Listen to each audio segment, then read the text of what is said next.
क्या आप जानते हैं इंडिया की ओबेसिटी रेट 1980 से लेकर 2025 में ड्रास्टिकली इंक्रीज हो गई। जो कि 1980 में 1 to 2% होती थी, वो आज 2025 में 9 से 10% ऑफ टोटल पॉपुलेशन हो गई। Welcome to my road to रोग fitness channel where we discuss fitness and nutrition to improve your day to day life. क्या आप जानते हैं इंडिया की ओबेसिटी रेट 1980 से लेकर 2025 में ड्रास्टिकली इंक्रीज हो गई।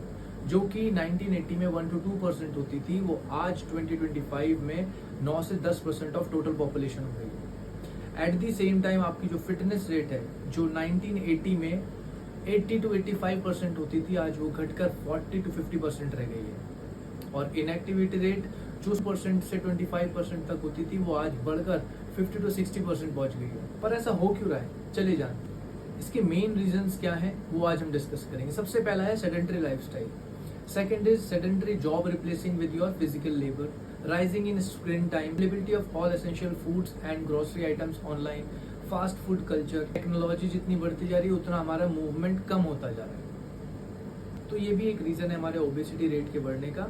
और हमारी एक्टिविटी रेट जो है, हमारी फिटनेस रेट है, उसके डिक्लाइनेशन स्टेट्स। अगर यही ट्रेंड चलता रहा, हमारा trend of weekends, trend of moving less, of not participating in any kind of, यही चलता रहा अगर, तो 2030 में हमारी जो फिटनेस रेट है वो गिर के सिर्फ 40% तक रह जाएगी। सो इसको ओवरकम कैसे करना है?